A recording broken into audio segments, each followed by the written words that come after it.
Welcome to Black Love Matters, where this serves as a therapy session for figuring out adulthood, loving each other, and find our inner Brock Michelle. Or Jay-Z and Beyonce. Or in this episode, we're going to go with Eric and Sharon Holder. For y'all who don't know, Eric Hampton Holder Jr. is an American attorney who served as the 82nd Attorney General of the United States from 2009 to 2015.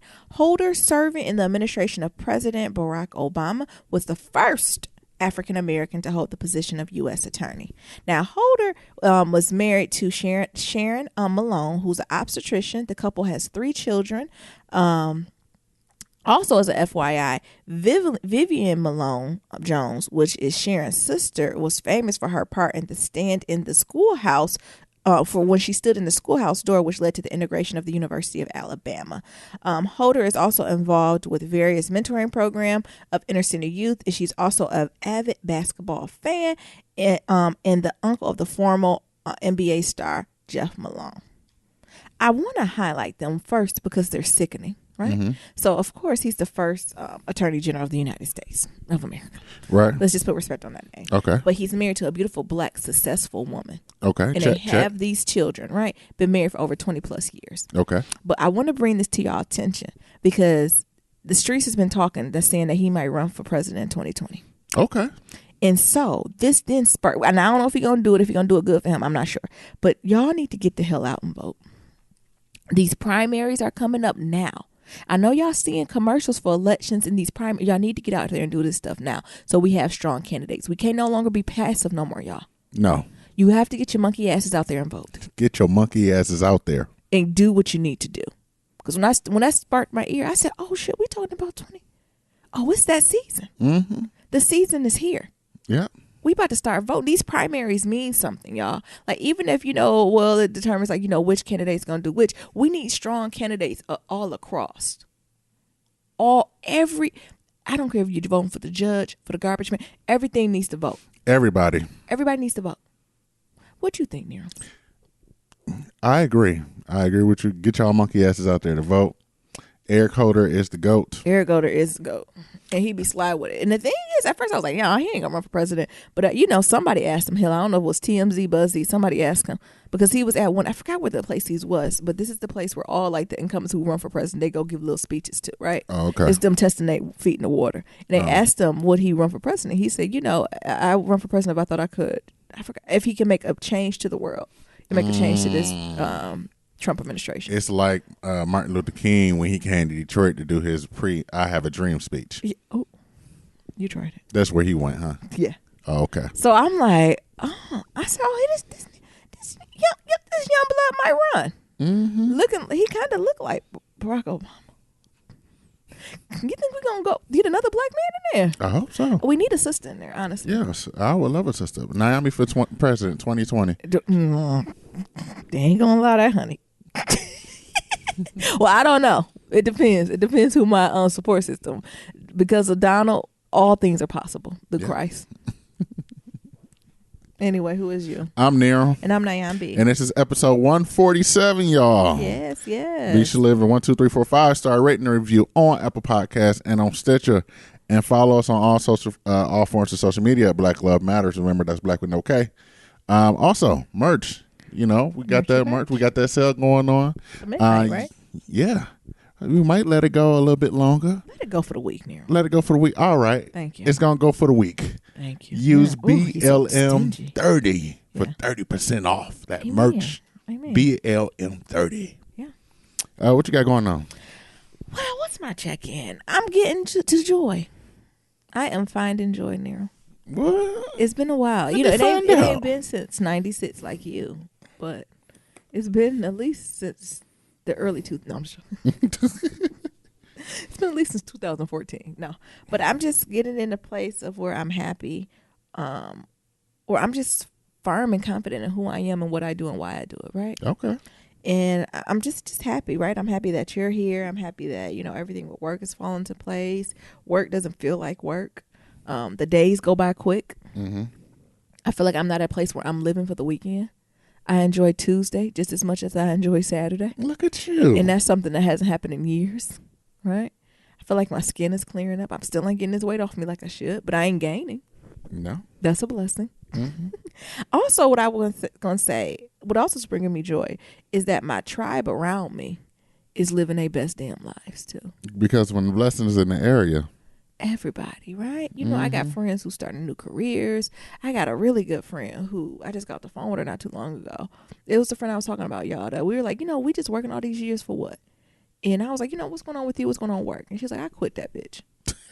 And I was like, good for fucking you. Not because they was treating her horrible, nothing but that. Just because she was like, this is not what life is. Right. I don't have any major, financial responsibilities or personal responsibilities. Why can't I take some time off just to figure out what the fuck I want to do? And if that's going back to what I was doing before, fine, right? Mm-hmm. If it's not, cool too.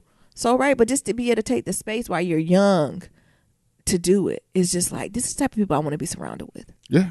These are the folks I want to, to do that. And the conversation I ended with her, I was like, you know what?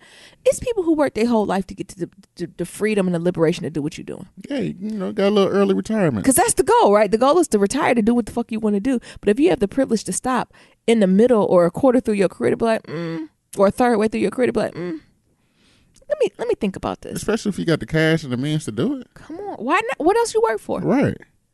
You work to get retired. So I'm just like, it's just reiterating that I'm surrounded by the right folk, right? I'm not surrounded by people who's scared to make moves or just content in doing the same shit over and over. I'm no longer surrounded by people who hate they Monday through Friday. Mm-hmm.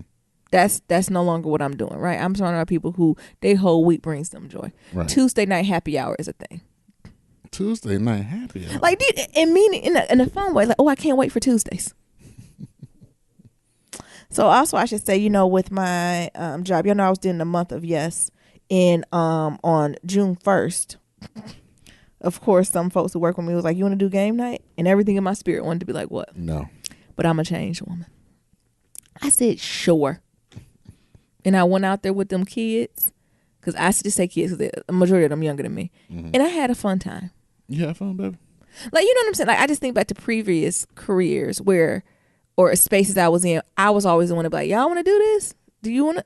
When they was like, oh, no, Niram, you want to do this? This is what we're doing. Right. And I was like, what do I bring? Nothing. Just bring you.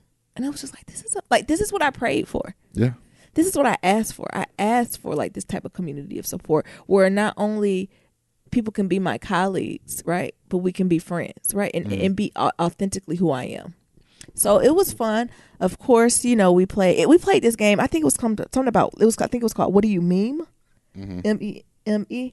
When I tell you this game is hilarious because what it is, everyone gets cards. It's kind of like Cards Against Humanity. So everyone gets these cards with these horrible things on it. Mm-hmm. And then what it is pictures of Instagram memes. And then you put the Instagram meme up and everyone throws down a card that they think relates most to the Instagram and someone judges which one they think is most related to it. So it's kind of like an apples to apples. Yeah.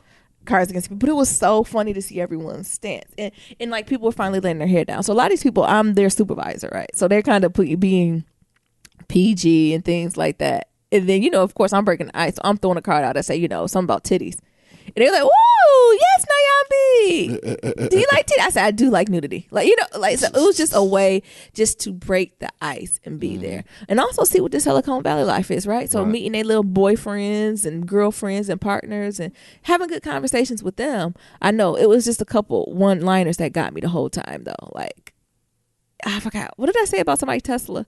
Or like, oh, you're like, I just got my first Tesla. Yeah, like everyone's like, how was your week? What's going on? And one of the guys was like, I just bought my first Tesla. And what you say? I did like a really hard smile. I mean, cringy. A grimace. I did. You like that meme? They got the teeth. You know what meme I'm talking about. And these young babies, and they like, wow, that's awesome. But even just the way that they said it, right? Like, I need these people to be his first one. I just got my first Tesla.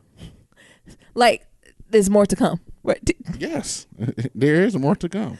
So that was wonderful. And never mind. Keep going. What'd you say? No, keep going. And then also, like, so since it's a game night, they told me not to bring nothing, but I brought like 2 bottles of wine because I'm like, if it's going to be double-digit people there, let me bring something, a splash.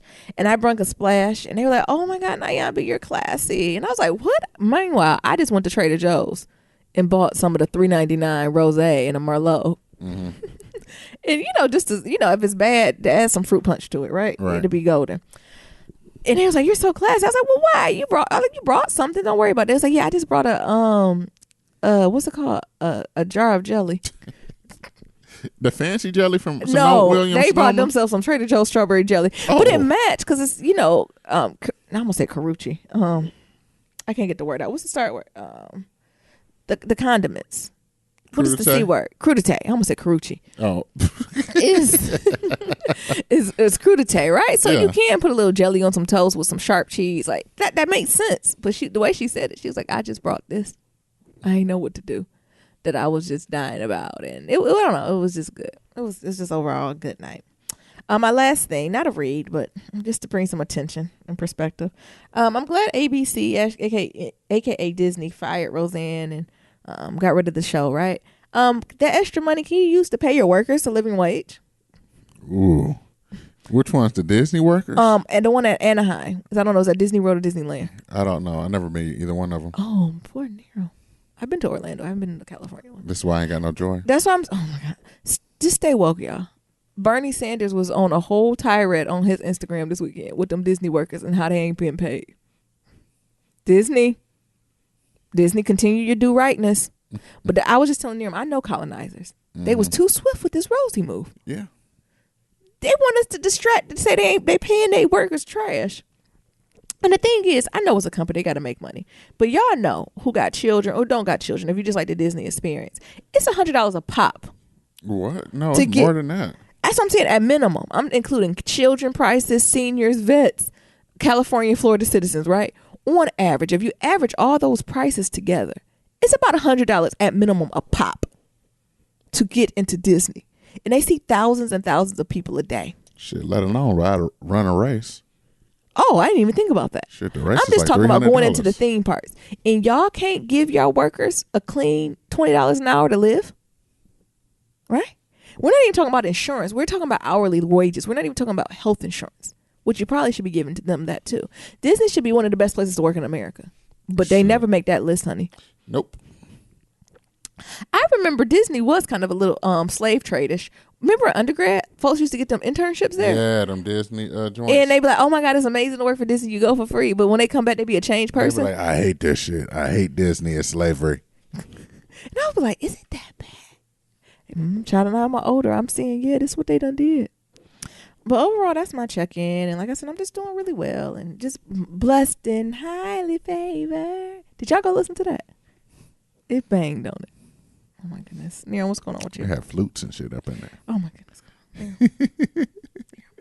Yeah, baby. Well, I am in Colonizer Valley, looking at the mountains. Oh my goodness. Birds woke my ass up this morning. Birds loud. in light. I don't know if the birds was having sex or whatever, but it was loud than a mug. Why is everything sense? Grr, grr, grr. Okay. What the heck? Niram said the sunlight and the birds woke him up. The sunlight and birds woke me the hell up, y'all. But I'm here. And I had an amazing trip getting here. Your boy flew first class because I'm a classy Negro. Oh, Lord. Oh, my God. Y'all niggas should fly first class everywhere y'all go. Everybody, or at least fly first class one day once, time in your life. Once in your lifetime. I flew that JetBlue first class. Let me tell you. Mint. That JetBlue Mint is something else. I see how niggas don't want to do nothing else. Oh. They treat you like kangs. Not kangs with an A. Yes, like kangs. So first of all, I'm in the spot where it's just me in there. It's just one seat. And it's just my ass. Like it's no two-seaters. It's just I got my own little cabin area. Yeah. It got a door that closes, so I ain't gotta be bothered. And the motherfucking seat lay all the way down, baby. God is good. All the way down. God is good. I laid down. So let me tell you, I get up in there. They already know me by name. Hello, Niram. I am Marie, and I will be working with Ashley. Have you ever flown with Mint before? And I'm over here like, do a lot of. I say no. Give me the experience. So she's like, well, this is how you work the seat here. It lays down flat. This right here is the seat warmers, and this button here is the vibrator. I'm looking at them like, what? This seat vibrates and heats at the same time? Man, what? And then she hit me with this button right here, lays you all the way flat. I said, okay. She's like, would you be joining us for dinner? I said, yeah, okay. This button here, if you happen to fall Nigga, asleep. will I? You know how much this ticket was? Yes, I'm joining for all the occasions. Look, will you be joining us for dinner? Yes. This button right here, these two buttons here, if you turn them on before you go to sleep, we'll wake you up for dinner and dessert and a snack afterwards. I said, oh, nigga ain't never been nowhere. So, they give me this little menu that I done stole from the airport, y'all. Jesus, hope I ain't never been nowhere. Look, so my appetizer, so I can remember, I had an artichoke avocado dip with taro chips. It was good. Oh my, we started off with that. I said, okay, y'all warming up. Spinach dip, my nigga. But they love them avocados out here. Yeah. Avocado. It had a little avocado in it. And, they hit me with the taro chips. I never had a taro chip before. Yes, you have. If you ate the chips in a black bag, you have. Oh, the taro chips? Yeah. Oh, those taros? Yeah. Y'all see, I ain't never been nowhere. It's taro, yuca, yam. It's a bunch of them. Oh, yeah. Okay. Yeah, I've had some there. And then she hit me with, what would you like to drink? Y'all got some Hennessy. Like, oh, my God. You did not ask for no cognac on that plane. Yes, I did. They ain't had no Hennessy, but they had some Grey Goose. So they was like, but we do have this lemonade, this honey and mint infused lemonade. Jesus. That we can add vodka to. It's our signature drink.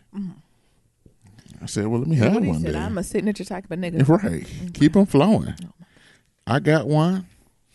She gave me one. Well, what would you like for dinner? I said, okay. I'm looking at the dinner. I said, I'll take the hot and cold salmon. Oh, hot and cold? Yeah. What is that?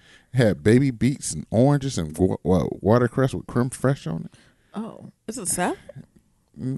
Kind of. Oh. It was like one salmon was like ground up and another salmon was like smoked. Gotcha. I had the heirloom tomato gratin with fennel pollen and breadcrumbs. Jesus, Niram is that getting was on my all nerves, right. y'all. And I had chicken tangine. What is it? Tangine. Okay. How you spell it? Don't worry about all that. Okay. I was just curious. With pasta frigoglio, green olives, and almonds.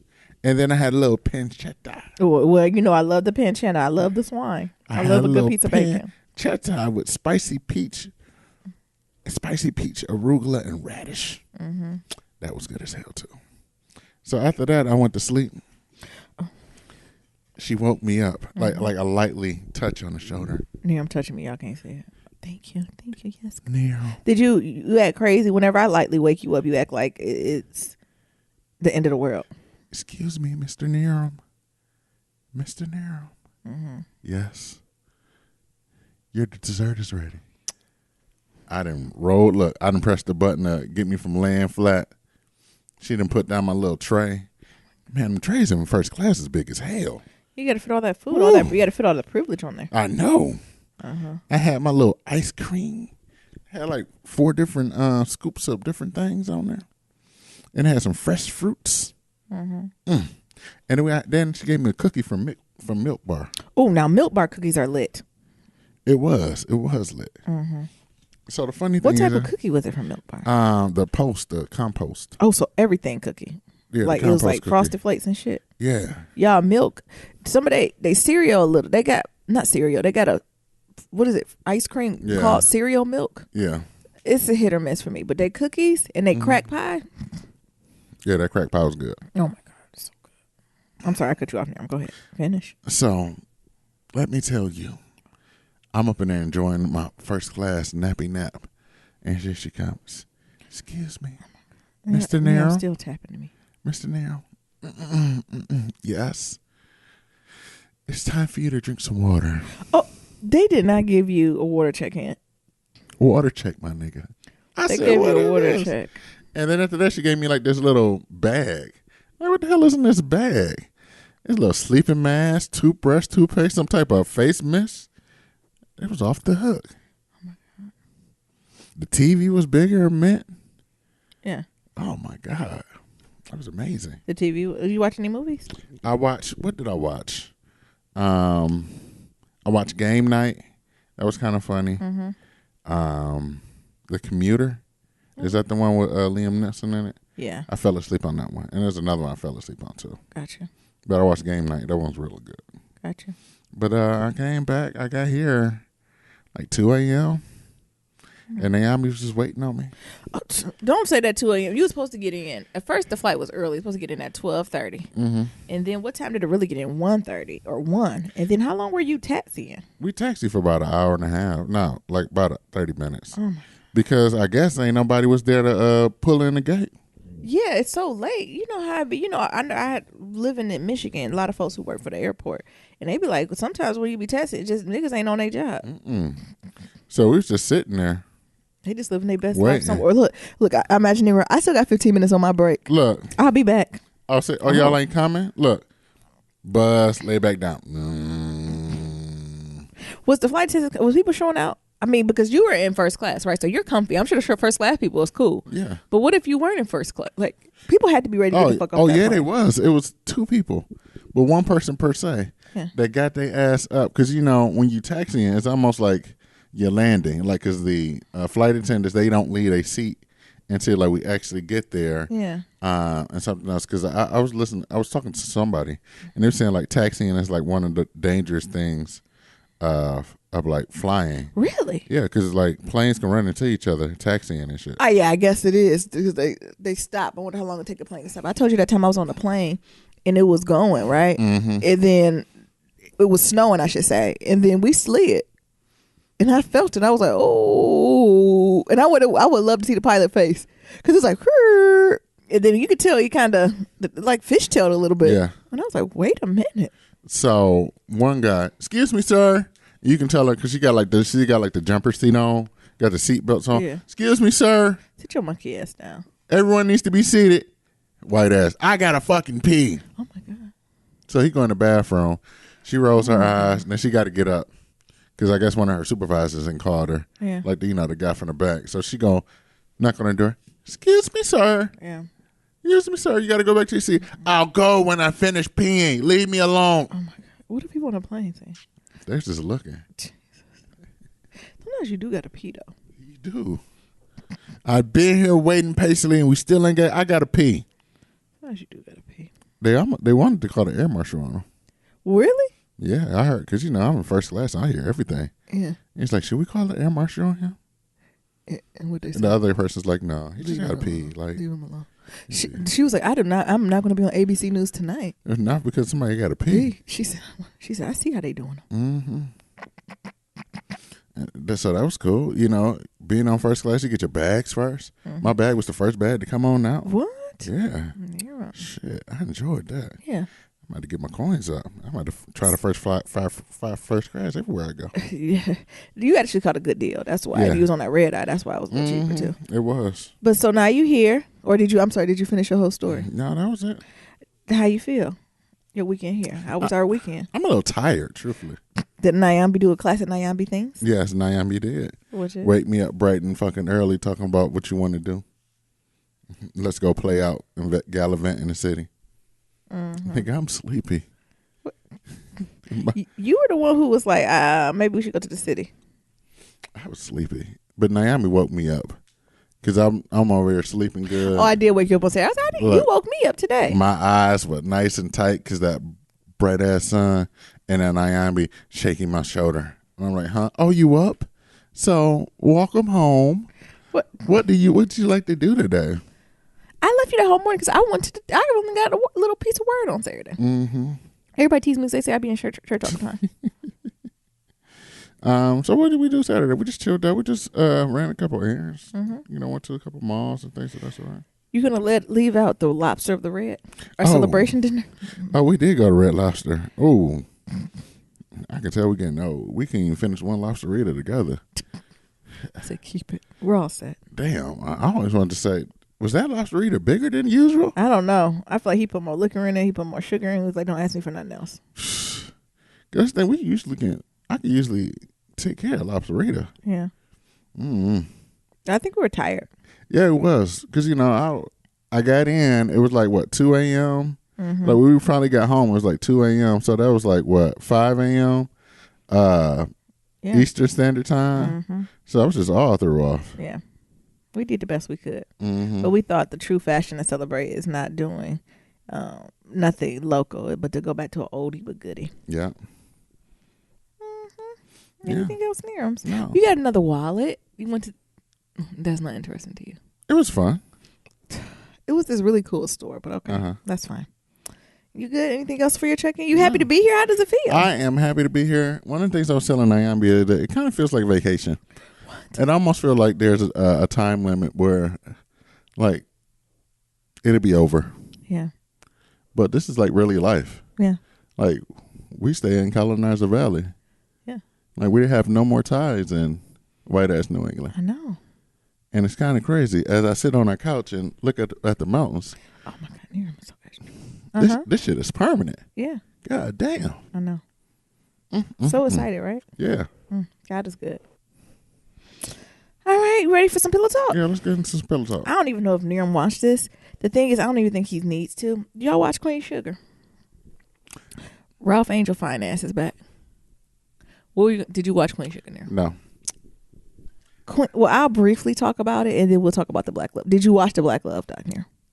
Yes. Okay, Niram will lead that conversation. Queen Sugar was good, but it was a little slow. But I'm only going to give that a little bit of grace because I know how Ava do. Ava does a nice little build up. She sets the tone. She's very nuanced in her approach, right? She's not going to hit you over the face like a Ryan Murphy or a Shonda. She's going to put little sublims in your head. So then when episode 3, 4, 5, 6 hit, it all connects. So I'm still giving her a little time. But some of my reflections is Blue is getting bad. Wait till you watch it, Nero. Blue talking back. Blue was getting bad over last season. Why would he do last season? He was talking back then too. I didn't even catch it then. I did. Because it was cute. I said, oh, this little motherfucker bad. And Ralph Angel trying to assert himself. What was that? Asia? What's the name of that baby doll? Asia? Yeah, Kenya. When Kenya died, I said, oh, it's a problem. What? That nigga starting nothing up. It's almost like when I found out Santa Claus wasn't real. Shit. But fuck, I'm being good for then. But Blue be showing out. Like, he'll do things like, come here, Blue. And then Blue be like, no. He'll walk away and go like, well, I'm fine. Or like Hollywood, he got his little Sullivan money. And so Blue was like, can I have these shoes? And Hollywood's like, you can have 2 shoes, little man. And then, Ralph Angel, of course he probably could have did 2 shoes. But Ralph Angel's like, you don't need 2 shoes. Like, pick one you want. And then Blue's like, he said I can get 2. Like, falls in the scene to the point where Ralph Angel was like, put both of them motherfuckers back. You ain't getting shit. He was like, no, Pop. and to the point where they done both getting loud in the store with all the white folks that Hollywood was like, we all set. We gonna head out. We don't want none of this. Because Ralph Angel getting in Blue ass and Blue talking back. And they the only brown people in the store. Hollywood said it's too much. We gotta leave. So Blue was bad. Aunt Vi need to be still. Yeah, cause don't she got like lupus or something? She got lupus. But she also got them pie company. And Hollywood is trying to be a provider because he's extra, right? He's extra like that, and she don't like it. And, I won't ruin it for y'all. Go ahead and watch it. We'll give you let Niram catch up, and we'll talk about it more. But it reached to a point where she can't do it all alone. And she had to ask for help. Or the fact that it's not necessarily nothing went wrong, but things don't go as planned. And that's the life of an entrepreneur, right? So she got picked up in this grocery store, and she's supposed to have this big, ad in the front or everything. And that's why she was working at these orders in. So her family's like, oh, let's go look at it, take a picture, be the first one to buy the pies. She go in this grocery store. They got her shit in the back corner with the clearance shit. And, for an entrepreneur, that shit that happened, right? I can't tell if it was intentional or not. It might not have been intentional. It might just happen on the weekend. Because working from a box store, the niggas who work in the back room, they just put shit on pallets and leave shit in the middle of the aisle. And as a person on the floor, your job is just to get it up and get it priced, right? They're not thinking of the implications of the store and the people. So I'm hoping that's what happened. Or white people can just be doing white things. And they meant it intentional. But either way, it wasn't a make or break, right? Because her pies was in the store and she was going to get her fucking money. Right. Bottom line, right? But that, you can tell that it just took a blow to her ego. Like, she kept saying, it's my time finally. Like, so. And if she would have let other people carry the weight, it wouldn't have been such a blow. But family did what they did. They just moved the shit around.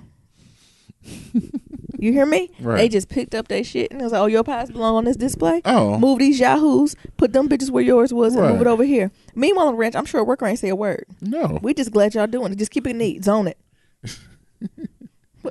Stack it up nice and neat, please. Thank you. You know, so that was interesting. Nova. My advice to Nova is, sis, get your money. Take the fucking book deal. Nova be so extra sometimes, though. I don't know. Should I take the book deal? I need to think about it. Bitch, think about what? You live in the 3rd Ward, 9th Ward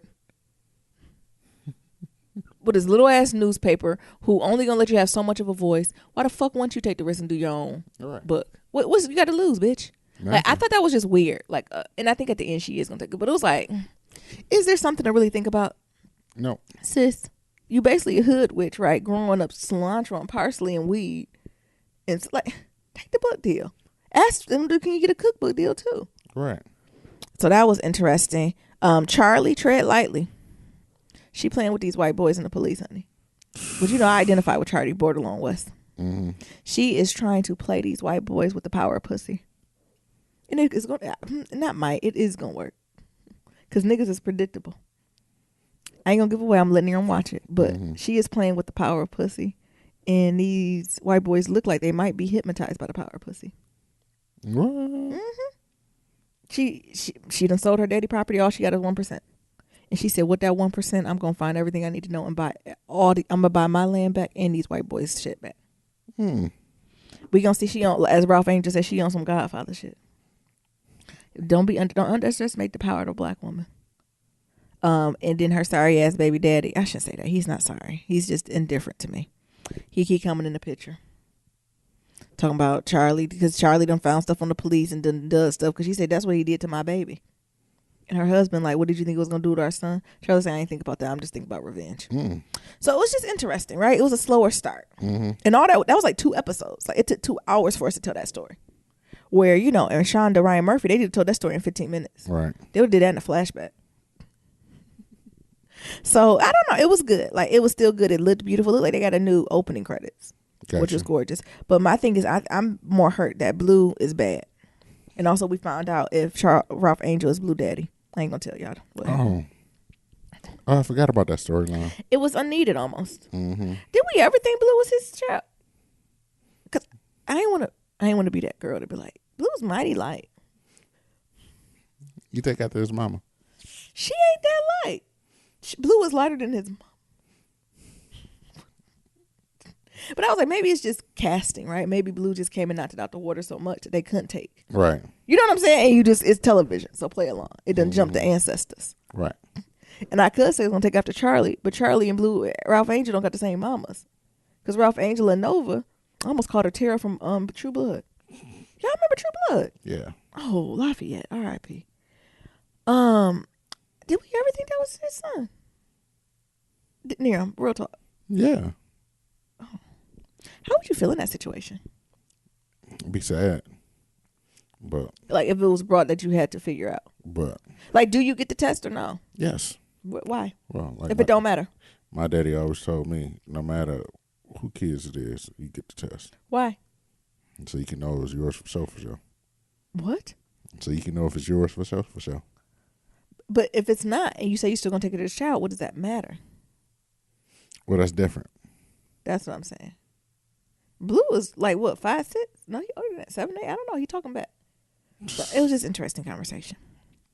Anyway, that's all I got from Queen Sugar. Y'all tell me what y'all think of Queen Sugar. It was a little slow, but it was still written well. Like, how do you know what I'm saying? Like, it was slow, but it was like character development. Y'all know how Ava love a character development. I feel like that's a lot what this episode was. It was a lot about, you know, intricacy, seeing where people are, seeing where they developed, seeing how they've grown or changed since we last left them. So I'm gonna give her, you know, grace and mercy. Okay. On these next couple episodes, but I'm gonna need the juice to pick up. Black Love Doc. Niram allegedly watched it. What you find? You're just gonna put me on the spotlight. Yep. Damn. We are the Black Love Matters podcast, and Niram takes weeks to watch the Black Love Doc. Niram was taking care of house matters. Now all right? You better stay on it every week. Come on, Niram. So the last 2 episodes one was on accountability. This is yours now. So that was the one niggas cheating. Yeah, niggas cheating. Accountability. I was so upset accountability, about that. aka niggas cheating. Niggas cheating. Niggas in heifers cheating. Because what's that? What was one woman cheated, right? Yeah, it was only one woman that cheated. Yeah. I'm actually glad they had that diversity. Is that what that was? Hey, it could have been more. Actually, I don't really remember. Start. I don't even remember her story. What happened to her? Did she cheat? Did she have a physical, an emotional affair? I'm gonna say both because I can't remember. Y'all split the difference. Okay. But it was just niggas talking about cheating. Uh-huh. I don't know what dialogue to have about that, but Oh my god. it was just niggas cheating. What is well, I think maybe I already talked about this. I do believe you can come back from cheating. I think so too. But I think it's okay to also to say, no, fuck that. I think, when you cheat, you got to give the person the right to be mad at you as long as possible. Yeah. I shouldn't say long as possible. Until they heal. Yeah, it's in need. And if they were like, fuck this shit, I'm out of here. You got to respect that. You got to respect that. Yeah. So I think that's the only thing that really we had. Me and I was having this conversation about how niggas were talking about they was I reached rock bottom when I cheated. Bottom. Nigga, cheating ain't rock bottom. It's cheating. Do y'all consider cheating rock bottom? For who? The cheater or the cheatee? Nigga, the way they all kept saying it, our relationship was rock bottom. Really? Uh-huh. That's a privilege, honey. If that's the worst. Death? No money in the bank, nowhere to live. But you got to think, death of children, spouses, fathers, mother. That's not lower than cheating. But for some people, baby, cheating is rock bottom. Their whole world is over. I can't identify. But it goes back to we need to watch that docuseries. Oh, I still haven't. Maybe we'll watch that on Netflix because I thought it was interesting how they was how they brought up how they explain monogamy. And how humans are so bad at it, but it's something we always want. So it was just interesting that based it off of, the economy / niggas cheating episode with this paired with this monogamy explained. It was kind of interesting. Yeah, I guess so. What was about the next one there? The next one was about life after kids. Mm-hmm. I thought that was interesting because I think a lot of things happen. One of the things happens that when people have kids, they stop focusing on themselves and start worrying about the kid. And it's also interesting because I want to say at least 3 of the 5 couples that was there, the husbands was like, yeah, she was a good mom. She was a great mom. Yeah. Horrible wife though, but good mom. Damn. Yeah, that's true though. How do you be both? Yeah. Can you be both? I don't have no kids, so I don't know. Yeah, I don't have any. Look, I can't kid explain because I don't have any. But I know there's something that switch when you do have kids. But how do you keep that relationship going? Yeah, how do you keep it spicy? Or I think it's a conversation you have to have as a couple. So when kids, it depends what philosophy you rock with, right? So some people believe when they have children, they integrate into their children's world. Mm-hmm. Right? Or their children's becomes their new world. Mm-hmm. That's one philosophy. And the other philosophy is that their children have to integrate into your world. Right. So I think it just depends on what school of rock you vibe with on how your interaction with your child's going to be. Mm-hmm. As of now, I think my child's going to have to integrate into my world. You already know how I feel about babies crying and with babies with pacifiers and shit like that. So yes, they're going to. But it might change. I might change my mind, right? I might be like Grant Hill and Tamia when they said that kid didn't sleep in the bed. He just slept on top of Grant Hill's chest for 4 months. And you're not supposed to do not only for attached parenting, but it's just dangerous, right? What if he fall asleep and roll over with that child? Right. So that's telling me he ain't getting no sleep. Mm-hmm. Or for who was it? Was it Coco from SWV who said she nursed for 2 years? Yeah. God damn. 26 months or something like that. And there's nothing wrong with nursing, but maybe to the point where the baby couldn't go to sleep unless he nursed. Yeah. And so she just kept the baby in the bed while she nursed, and both of them just fell asleep. And the thing is, I get nursing, right? You got to do what's for the nutrients, whatever works with your body. But when do you get to the point where how does the father get connected to the baby? I think feeding was one of the most crucial times for bonding. Mm-hmm. And how does the father bond with the baby? If you're the one you're the source of everything. Right. And I'm not saying not to breastfeed, but you can't give a bottle or. A pump or something? A pump. Niram B's happy to pump exclusively. They don't have the fake boob where you can but the thing put the titty milk it's in not there? about that. But if some women don't even believe in pumping. Like some women's like, no, if you would like nutrients, you come suck on my titties. Period. At 2 years old. And that's sick. That's a really close attachment. Yeah, it and is. very close bonding time that you have with the child that the father doesn't get. No. And can't touch it.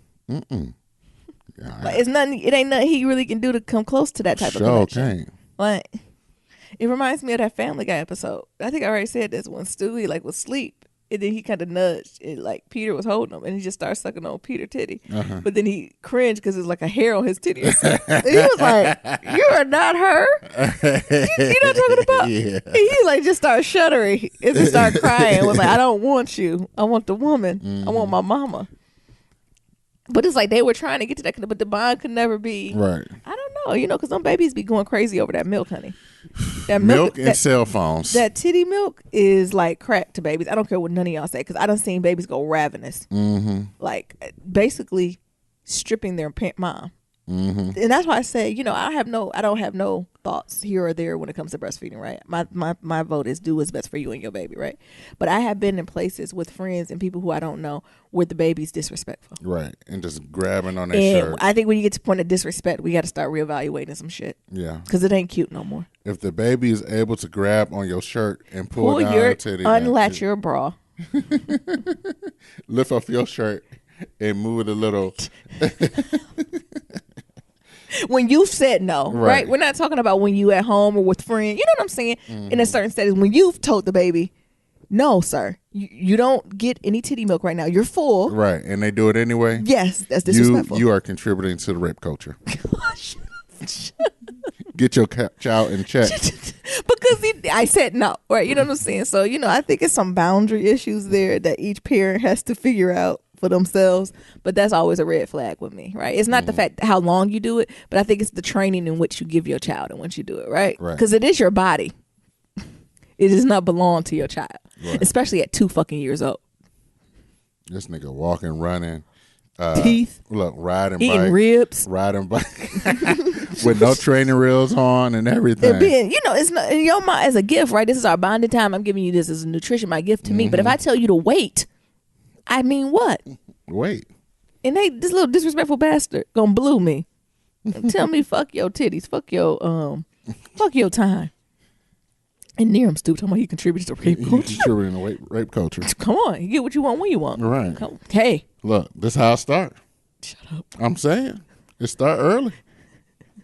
You silly. It's a learned response. But what else did you find interesting about the baby episode? We don't have much to say because we don't have any children. We don't even have a dog. No. Look, I don't have a dog. We had one for a month. For a month. The Niram didn't even allow him in the room. That motherfucker went back, so. I hope he's happy. He is. He probably with a white family. Laying on their couch. Laying in their bed. Laying in their bed, licking them all in the face. They get those little herpes marks from the dog licking them on the face and shit. Is that where that comes from? Yes. No, it ain't. The dog eat poop. Oh my. And then they lick Desi on don't the eat face. poop. Oh, every dog eat poop. If they licking on their nuts and licking on their ass, guess what's there? Desi didn't do that. Yes, he did. He just humped air. But Desi had to lick himself to get it down. Oh my God. So if he licked himself to get it down, and then he come licking with the him face, in that? I thought he was already spayed or neutered. He Which was. one is the one for He's the guy? neutered. So what was going on with that? Still get horny when you neutered. You just don't mean he don't got no nuts, but he still got a penis. Oh, so he don't have no sperm to give to make other baby Desis. Exactly. I know how anatomy works. I'm just don't saying, do that. he ain't got no nuts, but he still got a penis. You think he was frustrated? Sexually Probably. frustrated? Maybe we should get him a teddy bear. He had multiple bears. But exactly. Desi had to lick himself to get down. Oh my God. And then he It'd be so inappropriate when he do it. He go do it right in front of the television. Yes. What? And then you come pat him and stuff, and then he lick you in the face after he licked his penis. Oh my God. Jesus. And now you got her. Now you got dog What penis. was we watching with Tam and Dan? What they say? It's what's the untreatable gonorrhea? What's it called? I don't know. Remember, it was like something that was like antibiotics ain't working. Oh my God. What was that? Chlamydia, gonorrhea. It just made me glad I was in a monogamous relationship because it was too much. Anything else about the Black Love Doc, Niram, that stood out to you? Or overall, because I know you're just catching up on it. So even if it wasn't these 2 episodes, the first one, just your overall thoughts on it so far. We're going to continue to summarize it, but. I'm liking it. It's starting to ramp up a little bit more. Yeah. I didn't watch the Mother's Day one yet, so I think I'm going to go back and watch that one. I think that was interesting. Yeah, that was a cute one. I think DL is so fucking raw in there. When he talked about his son, and he was trying to hold them, tears came out of nowhere, didn't it? Right. He ain't know that when the weight of glory fall on you, it just fall on you. Yeah, he was just so raw with it. I mean, but it's true. He said he a black boy and he's defiant. That just means my son gonna get killed. I said, Ooh. Jesus. Because for y'all don't know, I think it's his youngest baby. I don't know. It's his son. I think it's his only son. He only has one son. Right. Has Asperger's, and so they are trying to figure out how to navigate through that space. And one of the things, Asperger's is usually a social thing. It's not a mental cognitive ability thing. Like, he's super smart, right? But it's more like interactions with people, not picking up like social norms and stuff like that. And the way when his son was younger, I'm assuming, would act out on that is not the type of Asperger's or people with Asperger's who were more introverted. I think that's the more stereotypical view we see. Yeah. Of like the more introverted, not really talking to people, maybe no eye contact. You know what I'm saying? His was more like explicit, like fuck what you heard. Right. And like DL said, by him being a black man, having Asperger's, being very smart, that you interact that with the wrong or the right white privilege, and it can be deadly. Right. And that's the scary part of it. And so being vulnerable with your kids. So, knowing that you have to equip them with everything you can, but you only can protect them so much. Right.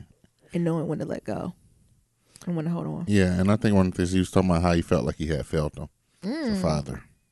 Why you think he said that now? I think he said that because he's like, he didn't know how to equip, He didn't know how he didn't know the tools to equip them with. Yeah. Because it's different. It's different. You can't do regular nigger shit when you got a kid with Asperger's. You just can't push a kid on the floor and be like, get up, little punk. You be all right. Yeah, that's not how you do it. Yeah. Damn. Well, I don't know if you should do that with somebody without Asperger's. I know. I'm just saying. I know what you're saying. That's that toxic masculinity coming out of me. My bad, y'all. I'm working on that. Yeah, but even if you take that out of it, like some of the norms for being black in society, right? So I'm even thinking about, okay, so how about we do like the dozens, or you going back and forth and you kind of teasing people. Yeah, it's a point where I know it's a difference between people teasing you who literally care about you and people who are teasing who don't have anything good for you, and being able to pick on that norm. Someone with Asperger's, that's harder for them to tell apart. Yeah, and they can get hurt either way. So, they can come in and hurt somebody that they really love, or they can, like, somebody else could be really abusing them emotionally and they don't pick up on it. Yeah. Anything else now? No, I think that was good. Like, I like how it's ramping up. Okay. I like how it's ramping up. I look forward to the other questions and stories they have. Yeah. Can we have a conversation? Actually, it's something I learned in church that they were talking about. They were talking about this idea of emotional maturity, and the importance of emotional maturity as you're going on your own spiritual journey. So the idea that they can't be like separated out. You up, Niram? I didn't warn Niram about this. Niram, you up for having this conversation to help unpack it? Let's talk about some emotional maturity. So the idea that the speaker really had was this idea of paying attention to kind of your inner space and your outer pace. So your inner space is how you feel, your emotions, processing it, and your outer pace is then how do you go about your everyday life? What does that really look like? So the first part about the inner space, it was really talking about paying attention to the unseen layers of your life, and more so those things that aren't going good. A lot of times I think in our culture, be it black, brown, low socioeconomic, pick one, or even Christians, right? You're told not to talk about, and they didn't call them negative emotions. They called it difficult emotions. So hurt, shame, defeat, sadness, depression. You're not supposed to talk into that. The what I always quote, the power of life and death lies within your tongue, right? So it's almost this fear that if I talk about being sad, I'm going to continue to be sad. Right. So I can't do it. Right. And I don't think that's what that verse means. Like, now that I'm older and unpacking, I think it definitely means you have to speak life into yourself. But if you're going through something, you have to say it sometimes. Right. And you have to search for help, because I do think church should be a place of recovery. Like, church should be a healing place. And I think in the past few years, it's gone a little bit away from that, more to a place of just getting motivation. And that's fine. Like, I think it needs to be a part of it. Mm-hmm. But I think it's important also for folks to realize church is a place you come for healing and health, right? It should be like a hospital. It should be like an emotional and spiritual hospital for when stuff not going right. You should be equipped with the tools to then get yourself back going and moving forward. In what the speaker was saying, that how it's impossible to be spiritually mature while remaining emotionally mature, and how emotional health and spiritual maturity are inseparable. So you can't have one without the other. So you can't say you're on this good walk with the Lord or doing this walk with the Lord if you're not emotionally healthy, and you can't be emotionally healthy, or not healthy, and vice versa, and have that spiritual realm.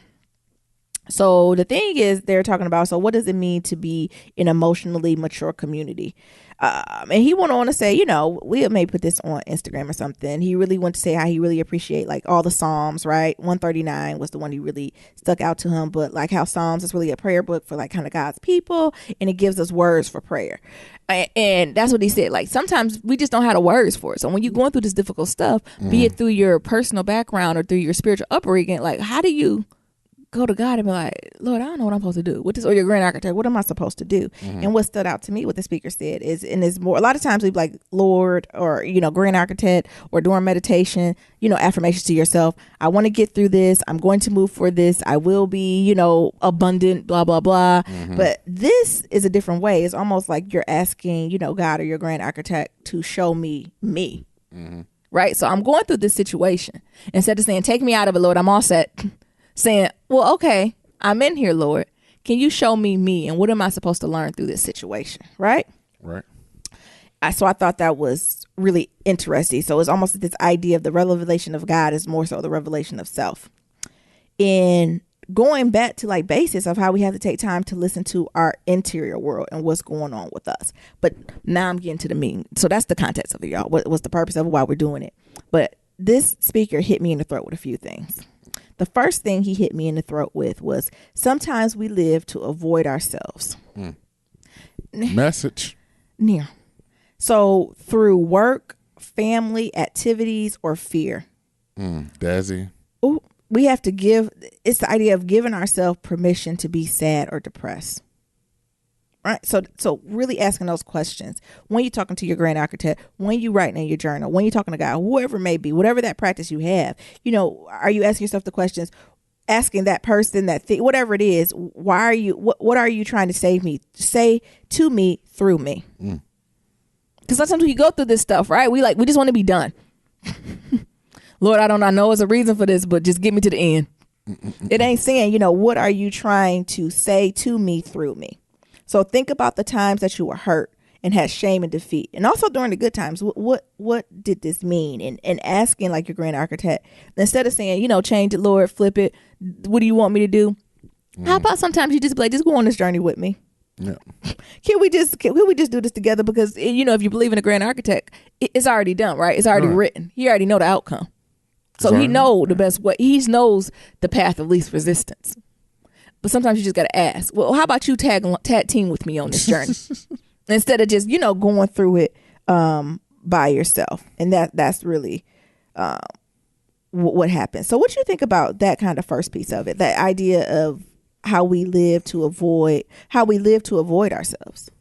I think it's something that a lot of people suffer or go through. Yeah. I even think about, stuff we got going on. And I even think Desi may have been byproduct of that, because at that point you like, let's have a dog, let's have a baby. I just want to focus on anything else but what I'm going through.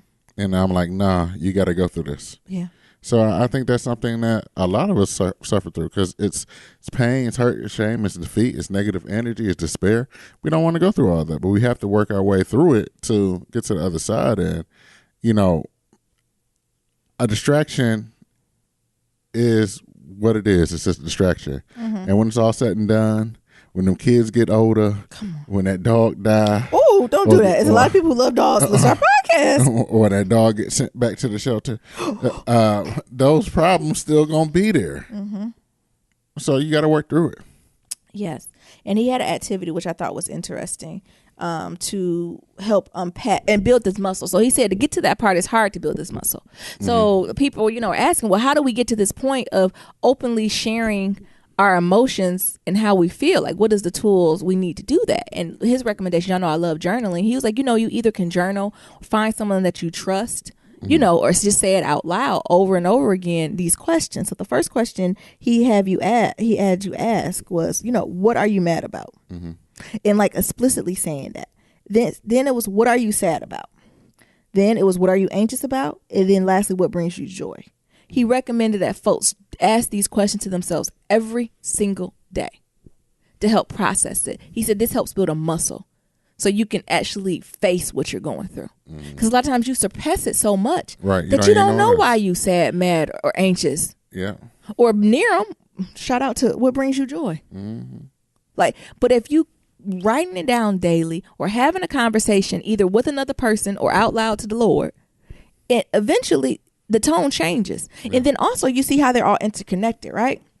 So it helps show a journey, especially if you write it down. Because a lot of times the stuff you're mad about can then bring you anxiousness. Yeah. Anxiousness then leads to sadness, right? Sometimes. And then ultimately the resolution or the output of what God was showing you through you, is that what brought you joy? Right. So if you never had that stuff that made you sad, mad, or anxious, or sad, you'll never get to that joy piece. So it's really like a full circle of who you are, what you're going through, and your emotional growth, which then led to that spiritual growth and maturity. Right? Simple activities. Very simple. But dynamic. Because at first I was like, child, writing it down. But I went back and read through my journal and really seen the growth over time. Because I think that's the piece that's missing. A lot of times we write in these journals or we do these affirmations or whatever we're doing, right? In our devotional, whatever. But we never go back and read it. And see the journey. Yeah. And see the growth. God, show me through me. Yeah. Because it's something about that practice of you, right? Because you talk to some people, everything you need is within you. Yeah. The Lord says it. Everything you need is within you. It is. And sometimes you just have to be able to pry that out. It is. What were you going to say about that, Niram? No, but I think that's one of the things. So, one Kwanzaa, I think it was Nadifa got me a prayer box. And I was saying, how every new year we'll go through some stuff and, put down goals, and then I write down a little prayer and put it in a little prayer box. Yeah. And then everybody be like, well, what happened next year? And we go back through them, and I'll just read through the stuff that was in there. I'm like, well, shit. Everything I put down in the prayer box came true. Yeah. Think about it and what? Start shopping. So it's something about that process. And I like when they said it was a muscle. Yeah. Because it's hard to say and put in writing why you're mad at something. Because I think it's a little bit of, is it guilt there?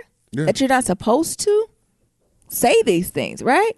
Because I think he was teasing everybody. Oh, I'm blessed. And I did this right after the episode Blessed and Highly Favored, because to get to that point, you got to process some stuff. Right. You have to be able to, that's the idea of processing emotions, because unprocessed emotions don't disappear. They just show up in other ways in your body. And I think the speaker was like, you lucky if it's just a pimple. Ooh. Because most of the time it ain't just a pimple. Gout. Oh my God. Wait a minute. I didn't say gout. Niram, what you got on y'all? But you be tired, you be fatigued, you be moody, you get sick, you're restless, you're unhappy, all that stuff. Unprocessed emotions, that was just a word to me. Unprocessed emotions do not disappear. It just showed up in different ways in your body.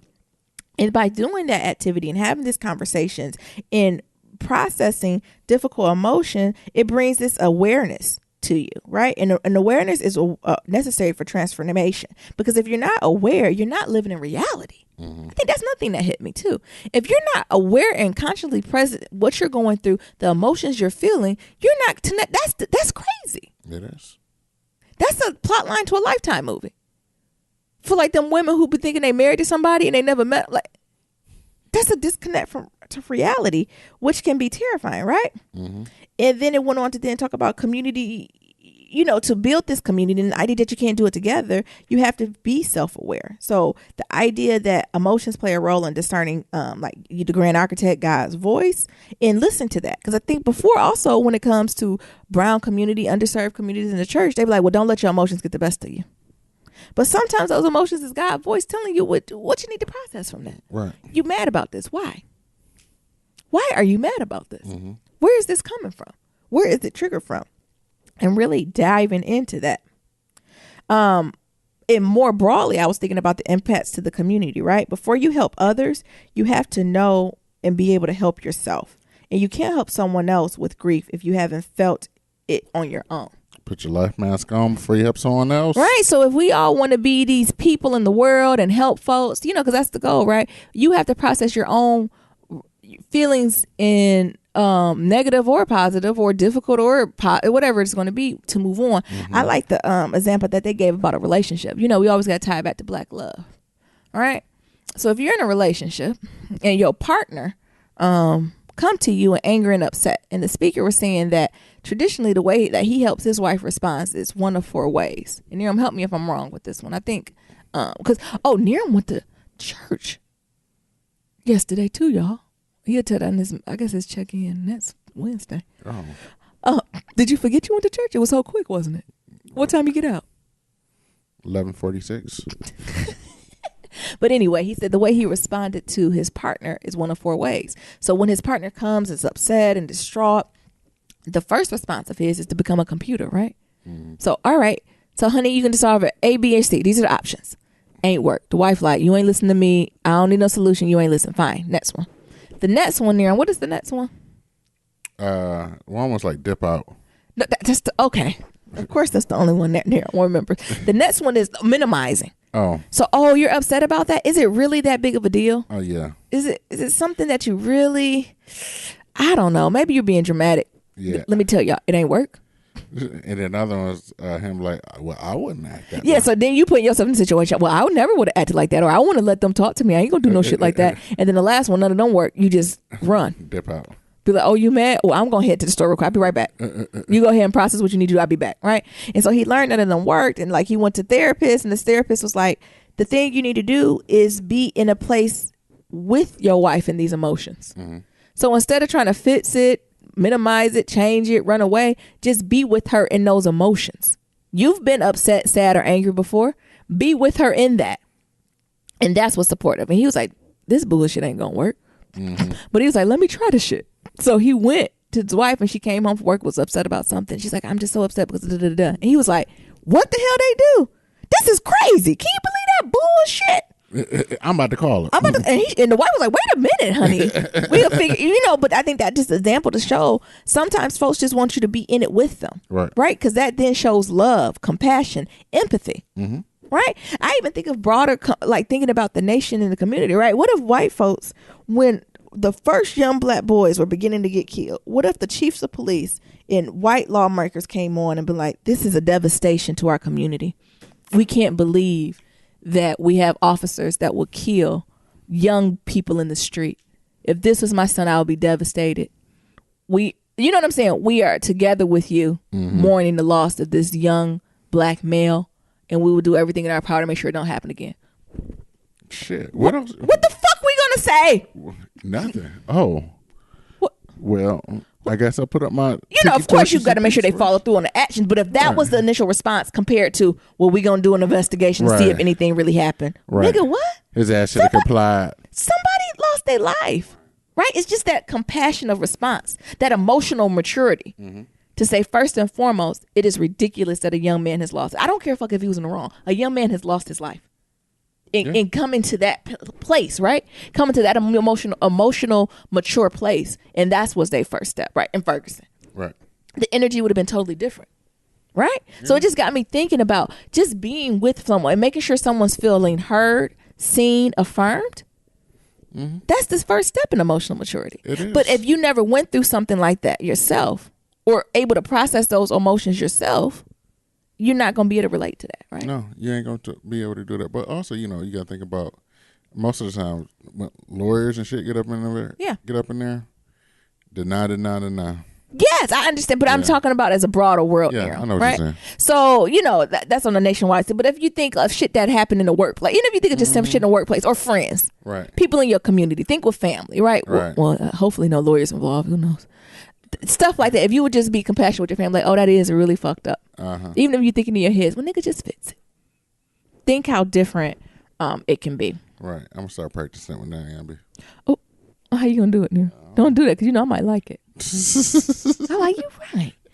But I think that the overall summary of that is that we have to normalize difficult emotions And if we don't, that's when we start lying, right? Yeah. To ourselves. And if you take it to the spiritual part, and if you believe in going to a church, and if the church is normalizing it, they lying too. Hey. If we don't normalize these difficult emotions and process them and work through them, it's just they don't disappear. Unprocessed emotions do not disappear. Right. Mm-hmm. And then the other piece of it, and then I'm wrapping up, I know I'm getting long with them, was this idea of the outer pace. And that's where he really tied it back. And, you know, for folks who practice Christianity, and I don't even think this is Christianity, right? Mm-hmm. I think this is like a form of self-care, right? So he really talked about how we need to get back on this Sabbath. Right. So picking 24 hours of the day just to be still. Right. You know, in the Christian, the biblical term is Sabbath, but it don't necessarily have to be called that. And the way that he broke that down is, so if you're taking care of your emotional self, you need time to recover and bounce back from that. You just can't work all the time. He went on to say that just because the work doesn't stop doesn't mean you shouldn't. Right. I'm going to say that again. Just because work doesn't stop doesn't mean you shouldn't. Because that's the truth. Work was here before we got here, and work going to be here after it. Mm-hmm. So you need to make the decision if that's what you're going to have your life to be all the time. You know? And this idea that we're human beings and not human doings. That hit me in my heart. So we aren't our accomplishments. We aren't our jobs. We're not what we do, right? We're more than that. But this is the one where I knew Nyambi is now going to figure out how to incorporate the Sabbath into her practice. I had to make a note of this, y'all. I want to read this verbatim. It says, a mark of freedom is the ability to stop working. Inability to stop working is our connection to bondage. Bye. Wow. Bye. Message.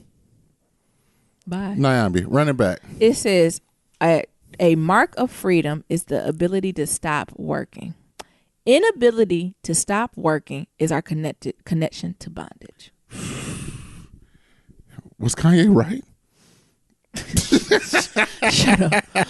But that's real talk, right?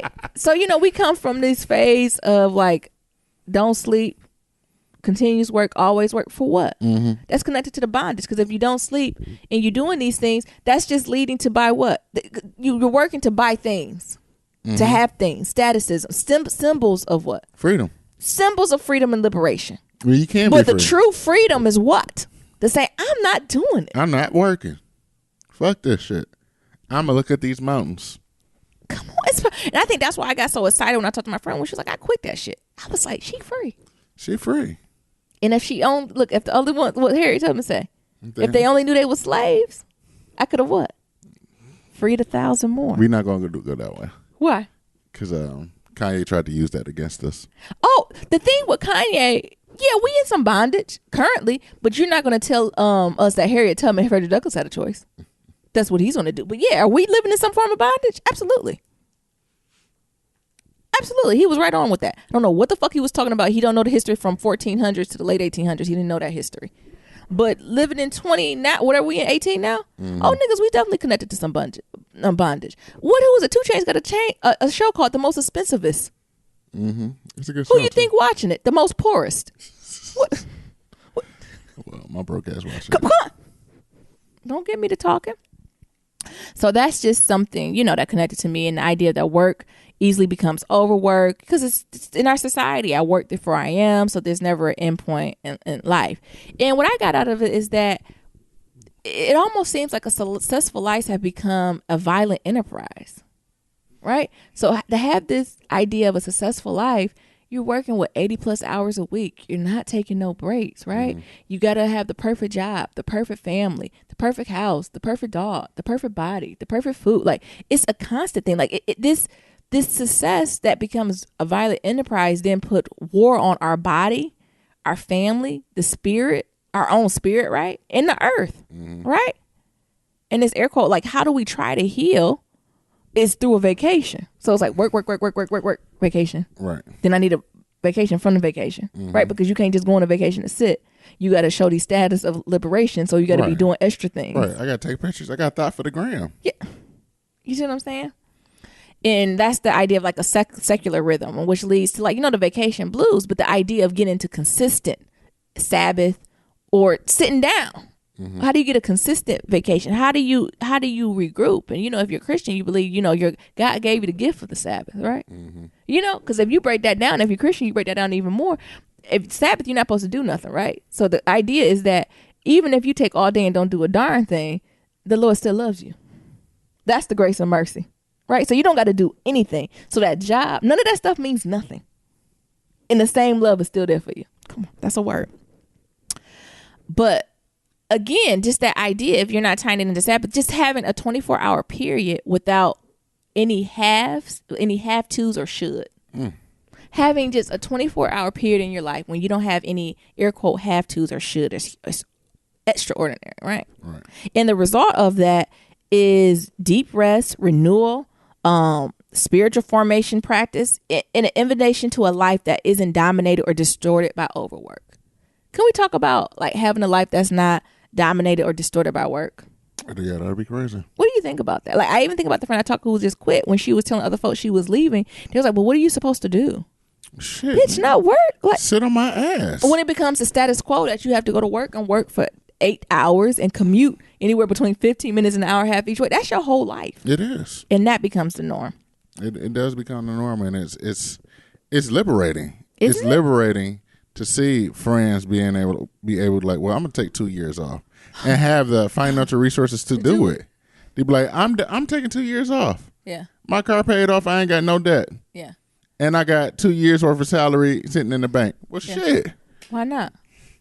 Do it, right? You need somebody to house it? Yeah. Come on.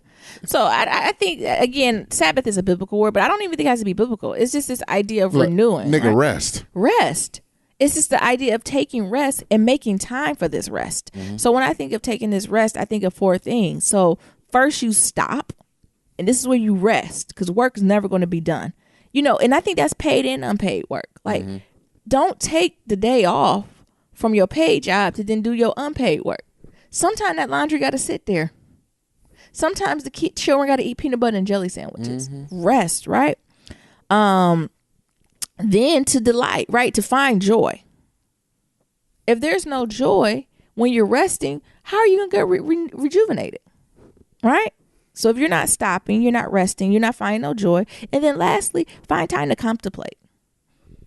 This can be however you want to, right? This is time for you just to think. I say think and ask them 4 questions. What make you mad, sad, anxious, and brings you joy, right? Or this can be contemplating on what you're doing. Are you happy? Are you not happy? What are some things you want to do? What are some things you want to change? Or do the Nyambi route. Slow down. Sometimes I'm always ripping and running back and forth, right? And sometimes I just need to walk slower. Yeah. Little stuff. When you go out to restaurant, chew slow. Enjoy them shrimp scampies and enjoy them cheddar bay biscuits. Yes. When you washing your hands, feel the warm water. I don't care if it's a line. Feel the warm water. Feel the warm water. And dry your hands all the way. When you go in a public restroom, you just hit it under dry and just shake. I don't got time. I gotta go. Sitting there and dry all your hands. Add some lotion to it. The lotion too? Moisturize. Coconut butter? Yeah. So it ain't Sabbath. It's time for a renewal of yourself. Take time to stop, rest, find joy, and contemplate. And it's just something that when I went to this, it just really got to me because I realized, like, man, I ain't taking the time I need for myself as I'm trying to practice even my self-care. I had to check that, right? So when does self-care become something like this work? It doesn't have to be perfect, right? So, I got to do a mask. Now I got to do this. Let me do. No. It's going to look different every week or however you do it. And I know some of the folks necessarily don't have the privilege to give a whole 24 hours. But damn, can we start somewhere? Yeah. Can you give an hour? And build the muscle? It's a muscle, right? You have to take ownership back of your life. Well, I think one of the things I'm going to do for that is I want to get a lockbox. Yeah. And I want to be like a certain period of time where my phone is just locked in this box. Yeah. And call it a day. Yeah. So I just encourage everyone. I might need to put the computer in there too. Yeah, just to take that time for themselves. And I know folks got stuff, right? I ain't telling y'all to quit your job if you really have to pay your bills, right? I'm not saying that. But if you have to be on this job and you have to do this work, find some time to take for yourself, right? Find an hour, 2 hours, 3 hours, 4 hours. Really try to build that muscle up. Because honestly, in a whole week of work, you can't take 24 hours for yourself. That's a problem. Well, the work is always going to be there. It's a problem. And I know it's hard when you got new babies and stuff, but sometimes it's when you got to use your circle. Because a lot of times folks willing to watch your kid, but in our community, you can't trust everybody with your kids. Right, you can't trust, or you're not willing to ask their ass. Because you got too much pride. Come on. Like, I think that just hits home to me so much that we have to do it. And then the idea of how freedom is tied to stopping working. Mm-hmm. You know what I'm saying? And the inability to stop working is tied to bondage. Mm-hmm. Right? And slavery. Kanye. Shut up, Kanye. And I ain't listened to that CD. Don't ask me.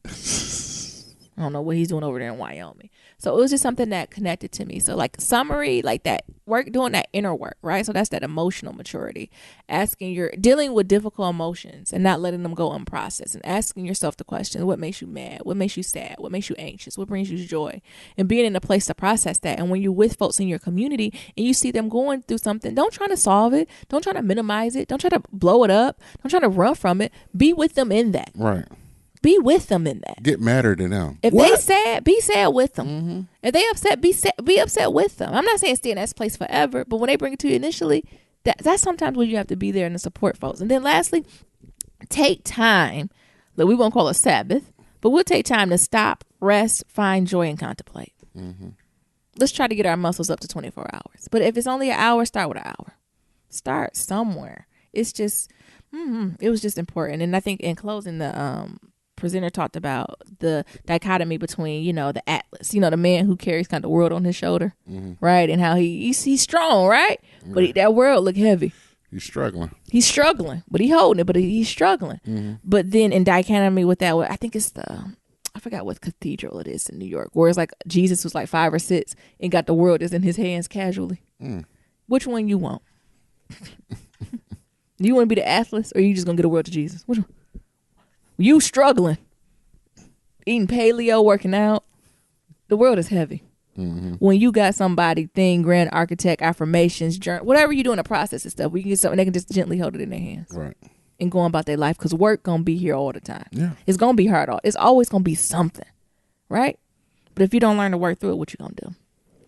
And like I said, that's just my thoughts. I want to bring that it's on my heart. Y'all know how I be. When stuff on my heart, I got to bring it. When folks hit me in the throat with stuff, when I see myself, it's a mirror. This podcast is a mirror. So the stuff that's happening, I put it out to y'all. Y'all let me know if I'm off, I'm wrong, right? Do y'all have your own rejuvenations or self-care or Sabbath, whatever you call it? You know what? Put respect on the Jews, because the Jews do not play. When it's Sabbath, they shutting down. Don't you come to them. Shit, you can't even find nothing open. Ain't nothing open, not even in person, but online. A lot of Jewish business, you can't even buy nothing online. They say, we're in Sabbath. Can you imagine how gangster that is? And the idea is that Sabbath don't have to be, I think also it gets a negative thing that when you in Sabbath, that something taken away. Oh, I can't watch TV. I got to just sit in the dark with a candle on. No, you do what brings you joy. Right. If binge watching something brings you joy, put it on. That's your Sabbath. Right? Mm-hmm. So it's just something about that respect that you be put. But also imagine the ownership and the boundaries you create with people. When they be like, oh, can you do X, Y, and Z? No. I'm in Sabbath. Not today. Even if you're not religious, if you said that to your boss, they ain't go. No. Oh, that's during my Sabbath. Can you work this week? Oh, that's Sabbath. That's a Sabbath. No, I can't. Oh, look, this is or family. Your children. Get your children raised up. Right. And let your children know. Because a lot of folks ask, well, if I got teenagers don't want to participate. They don't got to. But guess who is? I am. And I think the way you present this time, I'm taking a renewed self-thought. So for this time frame, I'm going to be unavailable. You're welcome to join me in this. But if you don't want to, that's cool. But no, I'm not free. Mm-hmm. Naomi going to be that mama. Right. Look, cell phones in the box, please. Call me. Look, I'm going to have a point of contact. Look. If there's a fire, don't even call me. Call your father. Call your grandmother. I don't know. Call your goddaddy. I don't know. Call Nia. Don't call me. But it's something about those boundaries and self-love.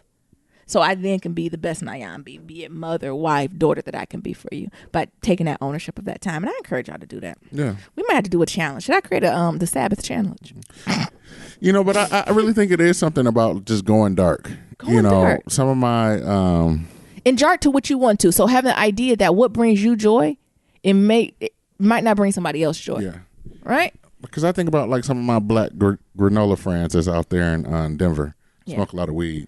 They just be, they'll be like, well, I go offline for like 6 months of the year. And they'll just take times like, all right, it's been 3 months. I'm going to take a month off. Yeah. And like no social media, no Facebook, no nothing. I'm like, damn, nigga, how's supposed to get in touch with you? Here's the house phone. Oh, not the house phone. I thought you were going to give you your address. Mail me. Write me a letter. Here's the house phone. Yeah.